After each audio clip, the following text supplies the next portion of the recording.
மிதுன ராசி அன்பர்களே, ஆவணி மாதத்தில் உங்களுக்கு காரிய ஜெயம்னு சொல்லக்கூடிய விஷயம், ரொம்ப தைரியமாக இருக்கிறது, எந்த ஒன்றையும் யாரையும் எதிர்பார்த்து காத்து கொண்டிருக்காம சுயமாக செய்கிறது, விருப்பங்களை அடையிறது, முன்னேறுறது அப்படின்ற பலன்லாம் சொல்லலாம்.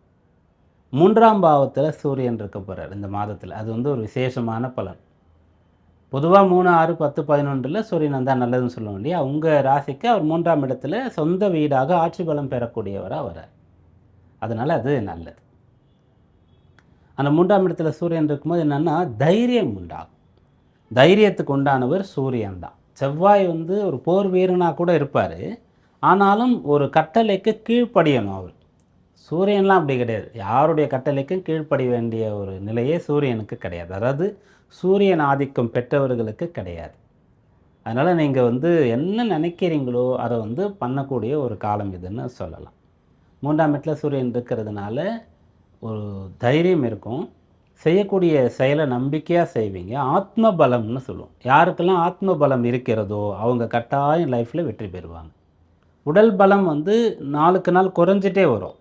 ஆத்ம பலம் நாளுக்கு நாள் கூடிக்கொண்டே வரும். அது ரொம்ப சிறப்பு. அந்த ஆத்ம பலம் அது இப்போ உங்களுக்கு இருக்கும். எதனாலன்னா 3ல் சூரியன், 6ஆம் அதிபதியாக இருக்கக்கூடிய செவ்வாய் ராசியில், ராசிநாதனாக இருக்கக்கூடிய புதன் இவங்களோடு தொடர்பு கொள்கிறார். அதாவது ராசியில் செவ்வாய் வரும்போது ராசிநாதன் புதன்றதுனால சம்மந்தம்னு வச்சுக்கோங்களேன். புதன் 2, 3, 4 இருக்கார். அப்போது 2ஆம் இடம்னு சொல்லும்போது அவர் குருவோட சேர்றாரு. 3ஆம் இடம் சூரியனோட சேர்ந்துடுறார். 4ஆம் இடத்திற்கு வரும்போது தன்னுடைய சொந்த வீட்டில் நல்ல பலத்தை அடைகிறார். அதனால் இந்த பலனும் சொல்லியிருக்கோம். நீங்கள் என்ன நினைக்கிறீங்களோ அதை அடைய முடியும். நீங்கள் எந்த ஒரு இலக்கை வேணாலும் இந்த மாதத்தில் வச்சு ட்ரை பண்ணலாம். அதை நோக்கி நீங்கள் கட்டாயம் போயிருப்பீங்க.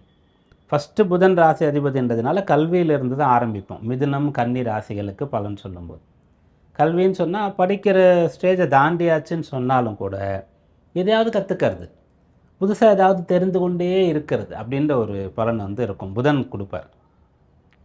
அடுத்து உத்தியோகம்னு சொன்னால் அந்த வேலையில் மற்றவங்களால் செய்ய முடியாத ஒன்றை செய்கிறது.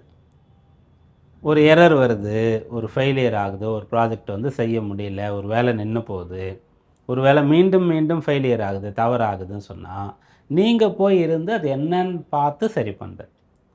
ஒரு பிஸ்னஸ்ஸு நீங்களும் செய்கிறீங்க, அதாவது புதன் ஆதிக்கம் மிகுந்தவர்களும் செய்கிறீங்க, வேறொருவரும் செய்கிறாரு. மற்றவரை காட்டிலும் 10 டைம்ஸ் வேகமாக அதிபுத்திசாலித்தனமாக உங்களால் உங்கள் பிஸ்னஸை கொண்டு போக முடியும். அந்த பலனை புதன் தான் கொடுப்பார். அவர் இப்போது அனுகூலமாக இருக்கார், சாதகமாக இருக்கார், சூரியன் நன்றாக இருக்கார், செவ்வாய் ராசியில் இருக்கார். அதனால் இந்த மாதம் உங்களுக்கு அனுகூலமாக இருக்குது. சுக்கிரன் 4, 5ஆம் வீடுகளில் இருக்க போகிறார். அதில் 5க்கு சுக்கிரன் வரக்கூடிய அந்த காலத்தை அவ்வளோ எதிர்பார்த்து நீங்கள் காத்துட்ருக்கலாம். எல்லா ஒரு பலனும் உங்களுக்கு இருக்கும். அதாவது இப்போ நம்ம சொன்ன மாதிரி தைரியம், புத்திசாலித்தனம், முயற்சி அதெல்லாம் இருக்கும். ஆனால் அந்த பெயர், புகழ், அதிர்ஷ்டம் அப்படின்னு சொல்லக்கூடியது அதெல்லாம் இந்த சுக்கிரன் 5ஆம் இடத்திற்கு வரும்போது கிடைக்கும். அப்போ ஃபஸ்ட் ஆஃப் நிறைய படிக்கிறீங்க, நிறைய பாடுபடுறீங்க இந்த மாதத்தில். செகண்ட் ஹாஃபில் அதனுடைய பலனெல்லாம் அறுவடை பண்ணுறீங்க அப்படின்ற மாதிரி சொல்லலாம். இது இந்த ஆவணி மாதத்தினுடைய சாதகமான பலன். கவனமாக இருக்க வேண்டியது என்ன அப்படின்னு சொன்னால், 4ஆம் இடத்துல சுக்கிரன் நீச்சமாக இருக்கிறதும், ராசியில் செவ்வாய் இருக்கிறதும் கவனமாக இருக்க வேண்டிய அம்சம். ராசியில் செவ்வாய் இருக்கும்போது என்ன ஆகுன்னா, அவர் 6ஆம் அதிபதி. கடன் வாங்க வைக்கிறதோ அல்லது மற்றவர்களை பகைத்து கொள்கிறதோ, தேவையில்லாத விஷயங்களில் ஈடுபடுறதோ, முன்பின் யோசிக்காமல் ஆராயாமல் அப்படின்ற மாதிரி இருக்கும். சுக்கிரன் 4ல் இருக்கிறதுனால அது உங்கள் பெயரை கெடுக்கக்கூடியதாக வரும். அதனால் பெயர் கெடும்படியான, தேவையில்லாத அலைச்சல் கஷ்டங்களை கொடுக்கும்படியான விஷயங்களை நீங்கள் கட்டாயம் தவிர்க்க வேண்டியது அவசியம்.